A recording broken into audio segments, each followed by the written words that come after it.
اردو کے مشہور شاعر مجاز لکھنوی، جن کا اصل نام اسرار الحق مجاز ہے، پرگتشیل وچاردھارا یعنی ترقی پسند نظریات سے جڑے ایک رومانی شاعر تھے۔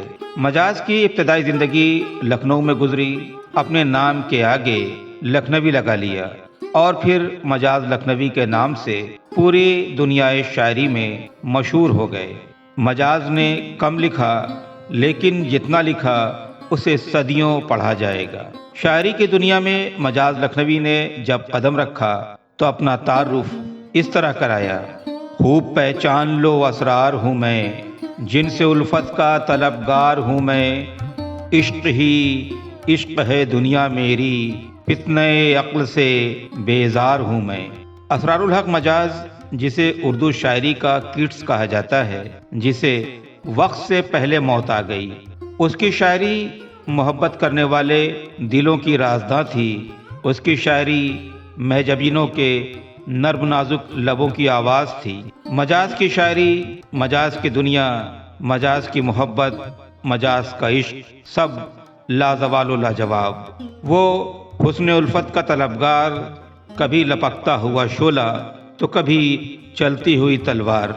اس کی شخصیت اور شاعری کے اتنے دلکش اور رنگین پہلو ہیں کہ گنائے نہ گنے۔ میخانوں کا مجاز، مشاعروں کا مجاز، یار دوستوں کی انجمنوں کا مجاز، علی گڑھ کا مجاز، بزم دلبراں کا مجاز، نورہ کا مجاز۔ ہر محفل میں اس کی شخصیت کا جادو سر چڑھ کر بولتا تھا۔ رات ہنس ہنس کے یہ کہتی ہے کہ میں خانے میں چل، پھر کسی شہناز لالا رخ کے کاشانے میں چل، یہ ممکن نہیں تو پھر اے دوست ویرانے میں چل، اے غم دل کیا کروں، اے وحشت دل کیا کروں۔ مجاز لکھنوی کی پیدائش بارہ بنکی کے رودولی میں ہوئی، لیکن ان کی زندگی کا شروعاتی وقت تہذیب و تمدن کے شہر لکھنؤ میں گزرا۔ امین آباد ہائی اسکول میں انہوں نے داخلہ لیا، لیکن کچھ ہی دنوں کے بعد مجاز کے والد کا تبادلہ لکھنؤ سے آگرہ ہو گیا۔ سن 1929 میں مجاز نے آگرہ کے سینٹ جانز کالج میں داخلہ لیا۔ یہاں پر مجاز کی ملاقات اردو کے معروف شاعروں معین احسن جذبی، فانی بدایونی، آل احمد سرور اور سیماب اکبر آبادی سے ہوئی۔ تقریباً 2 سال آگرہ میں رہے۔ اس کے بعد علی گڑھ چلے آئے اور علی گڑھ مسلم یونیورسٹی میں داخلہ لیا۔ علی گڑھ مسلم یونیورسٹی میں ہر روز شعر و شاعری کی محفلیں سجا کرتی تھیں۔ علی گڑھ کی رومان پرور فضاؤں میں مجاز کی شاعری خوب پروان چڑھی۔ خود دل میں رہ کے آنکھ سے پردہ کرے کوئی، ہاں لطف جب ہے پا کے بھی ڈھونڈا کرے کوئی، مجھ کو یہ آرزو وہ اٹھائے نقاب خود، ان کو یہ انتظار تقاضا کرے کوئی، ہوتی ہے اس میں حسن کی توہین مجاز، اتنا نہ اہل عشق کو رسوا کرے کوئی۔ مجاز لکھنوی نے سن 1935 میں علی گڑھ مسلم یونیورسٹی سے BA پاس کیا۔ یہ دور مجاز کی شاعری کا سب سے حسین دور تھا۔ مشہور افسانہ نگار عصمت چغتائی نے اپنی سوانح حیات کاغذ ہے پیراہن میں لکھا ہے: گرلز کالج کی لڑکیاں مجاز کے نام کی پرچیاں نکالتی تھیں۔ لڑکیاں مجاز کے اشعار کو تکیوں کے نیچے رکھ کر آنسوؤں سے سینچا کرتی تھی، لیکن مجاز کے ساتھ پرابلم بہت تھے، بہت سارے مسائل تھے۔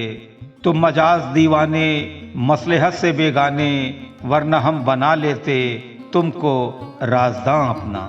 سن 1935-36 میں مجاز علی گڑھ سے دلی چلے آئے اور دلی میں آل انڈیا ریڈیو میں اسسٹنٹ ایڈیٹر ہو گئے۔ دلی میں ان کو ایک بزنس مین کی بیوی سے عشق ہو گیا۔ ناکام عشق نے مجاز کو بہت درد دیا۔ غم کو بھلانے کے لیے انہوں نے شراب کا سہارا لیا۔ پہلے مجاز شراب کو پیتے تھے، پھر شراب مجاز کو پینے لگی۔ کمال عشق ہے دیوانہ ہو گیا ہوں میں، یہ کس کے ہاتھ سے دامن چھڑا رہا ہوں میں۔ تم ہی تو ہو جسے کہتی ہے ناخدا دنیا، بچا سکو تو بچا لو کہ ڈوبتا جا رہا ہوں میں۔ یہ دور مجاز کی شاعری کا بہت سخت دور تھا۔ ان کے ذہن نے کام کرنا بند کر دیا، ان پر پاگل پن کے دورے پڑے۔ مجاز کو مینٹل اسائلم میں داخل کروایا گیا۔ یہاں پر مجاز کی تیمارداری کے لیے جو نرس تھی اس کا نام تھا نورا۔ خوبصورت بڑی بڑی آنکھوں والی نرس مجاز کو دوا دیتی اور تسلی دیتی کہ وہ جلد ٹھیک ہو جائیں گے۔ مجاز نے اسی دیوانگی کی حالت میں اس نرس پر ایک خوبصورت نظم لکھی جس کا عنوان ہے نورا۔ مجاز فرماتے ہیں، وہ انجیل پڑھ کر سناتی تھی مجھ کو، ہنساتی تھی مجھ کو، رلاتی تھی مجھ کو، دوا اپنے ہاتھوں سے مجھ کو پلاتی، اب اچھے ہو ہر روز مزدہ سناتی۔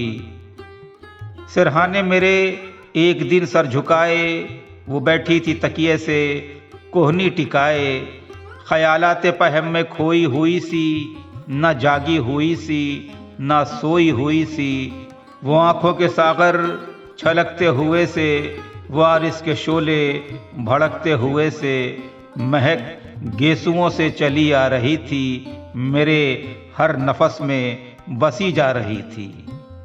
مجھے لیٹے لیٹے شرارت کی سوجھی، جو سوجھی بھی تو کس قیامت کی سوجھی، ذرا بڑھ کے کچھ اور گردن جھکا لی، لبے لالے افشاں سے ایک شے چرا لی۔ میں سمجھا تھا شاید بگڑ جائے گی وہ، ہواؤں سے لڑتی ہے لڑ جائے گی وہ، ادھر دل میں ایک شور محشر بپا تھا، مگر اس طرف رنگ ہی دوسرا تھا۔ ہنسی اور ہنسی اس طرح کھلکھلا کر کہ شمع حیا رہ گئی جھلملا کر۔ نہیں جانتی ہے میرا نام تک وہ، مگر بھیج دیتی ہے پیغام تک وہ۔ یہ پیغام آتے ہی رہتے ہیں اکثر کہ کس روز آؤ گے بیمار ہو کر، کہ کس روز آؤ گے بیمار ہو کر۔ مجاز لکھنوی سن 1911 میں پیدا ہوئے اور 5 دسمبر سن 1955 کو انہوں نے زندگی کی آخری سانسیں لی۔ محض 44 سال کی عمر میں مجاز نے اردو شاعری میں جو ہنگامہ بپا کیا، اس کی گونج آج بھی محسوس کی جا سکتی ہے۔ مجاز کی زندگی کی طرح مجاز کی موت بھی بڑی عجیب و غریب تھی۔ دسمبر 1955 کا وہ زمانہ، لکھنؤ کے قیصر باغ میں طالب علموں کی ایک کانفرنس تھی۔ یہاں مجاز نے اپنی زندگی کا آخری مشاعرہ پڑھا۔ مشاعرہ ختم ہوا تو مجاز کے چند دوست انہیں لے کر لال باغ کے ایک شراب خانے میں آ گئے۔ شراب پینے کے بعد دوست تو چلے گئے، لیکن مجاز نشے کی حالت میں شراب خانے کی کھلی چھت پر رات بھر پڑے رہے۔